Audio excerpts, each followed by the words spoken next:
Thanks for joining us for another edition of the Creek Catch-Up, talking all things Albion Park harness racing. And you know what? There's plenty happening. We haven't been racing over the past couple of days. That's because track remedial works have been carried out in preparation for the upcoming Constellations Carnival. And that is not too far away. You've only got to look at Saturday night's program to realise that the stars are coming back to play. And we've got an outstanding program this weekend. 11 races starting at 5:04. The best pacer in the country, Leap to Fame. He kickstarts his 2023 campaign. The Albion Park track record holder, Black Sedans, he's back in action. A thumping first up victory last week. The best mare in Queensland, she's back in action on Saturday night as well. Uptown Beach Girl. And then the support program is just littered with stars. My Alderman Byron steps out. There's a really good mares race, a really good trot race as well. A lot of the Morris horses from Sydney arrive in town. Robbie Morris will be driving on Saturday night, so you can tell the carnival is getting closer. So the remedial works have been carried out. Everything's in order. We race Friday night, the big night on Saturday night, 11 races there. So as far as the remedial works are concerned, everything went off without a hitch, so there's no issues. We're going to have fast and furious racing over the next couple of months as we count down towards the Constellation. So a lot to look forward to, and it all kicks off this weekend with that big program on Saturday night. So we're really looking forward to Leap to Fame, strutting his stuff as we know.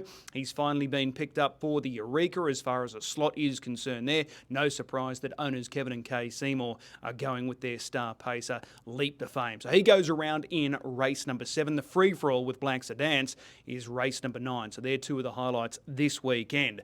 A big shout out to Glenn Torpey. He finishes up as the starter here in Queensland this Friday night. This is going to be his final meeting. He farewelled Redcliffe earlier in the week, and now it's Albion Park's turn on Friday night. So he finishes up this weekend. He's been here, well, for as long as I know, probably close to 4 decades now. So huge service to the harness racing industry here in Queensland, and he's been the starter for the best part of 3 decades. So Glenn, enjoy retirement, richly deserved, and hopefully everything goes smoothly for you on Friday night, your final active night of duty.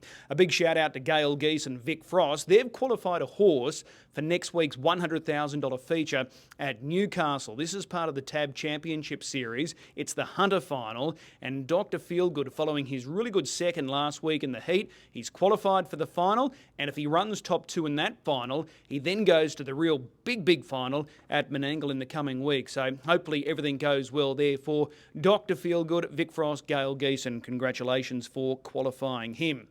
Now, as I mentioned, Leap to Fame's back in action. He was the first horse invited and accepted for the Rising Sun. The second horse was Merlin.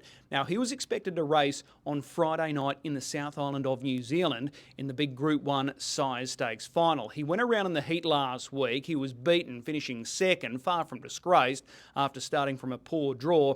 Don't Stop Dreaming, one of the pacing powerhouses over there for the All-Stars operation, was able to dominate that race, and he's the horse clearly they all have to beat on Friday night in that final. But unfortunately for the connections of Merlin, there was a hoof abscess. It burst during the week. Now, it ruled him out of this Friday night, but as far as the Queensland campaign is concerned, good news. Everything should be A-OK as long as no infection sets in, but they're confident that they've got on top of it early. It did burst out earlier in the week, as I just mentioned, so Barry Purdon is confident that he is going to be here with his star 3-year-old colt Merlin.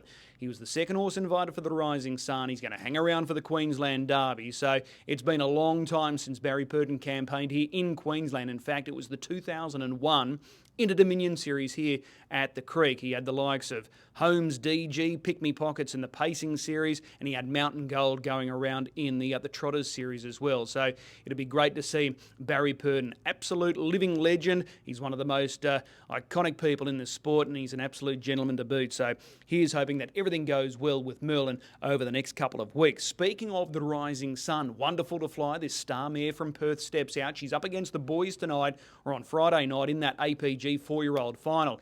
If she conquers the boys and wins this race, like many are expecting her to do, will there be an invite for her to contest the Rising Sun? Will she be invite number 3? Time will tell. She's got to win this race on Friday night, but if she does, Connections are keen to head east, not only here for our carnival, but they're looking at the Eureka in Sydney as well.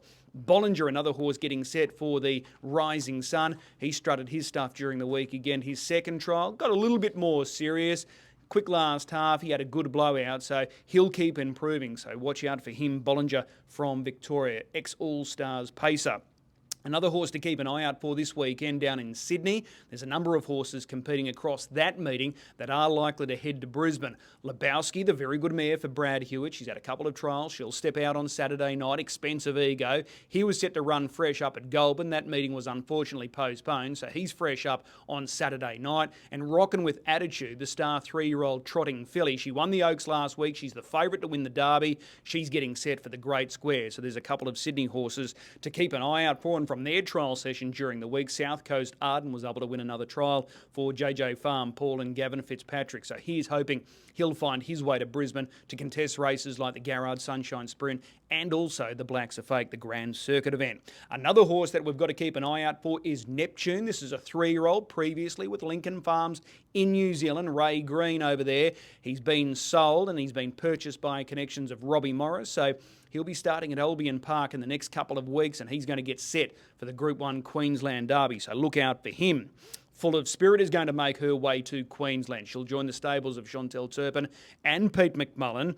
A couple of others from New Zealand that are headed our way. Mocha Francie and Watch the Great One. And speaking of Kiwis, this guy's been here for a couple of weeks. And speaking of the Great Square, Gus. He's going to trial on Friday. So we'll be watching him with particular interest because he could be the hope of the side as far as Queensland is concerned for that Great Square. I'm sure there's going to be a huge invasion from Kiwis and Interstate Raiders, but Gus could be flying the flag for Queensland, so he's going to be a very important watch from the trial session on Friday. Also, we're racing here next Tuesday. A couple of really nice horses step out there, including RD's Flash. He's one that could be one of our best hopes for the Queensland Derby, so he's going to start. We race here next Thursday, and then, of course, we're back here next Saturday night. So it's a little bit different next week, Tuesday, Thursday, and then Saturday. So that's all the news for this week with the Creek Catch-Up. We'll join you again next week, but make sure you tune in on Saturday night. 11 races starting at 5:04, a star-studded program.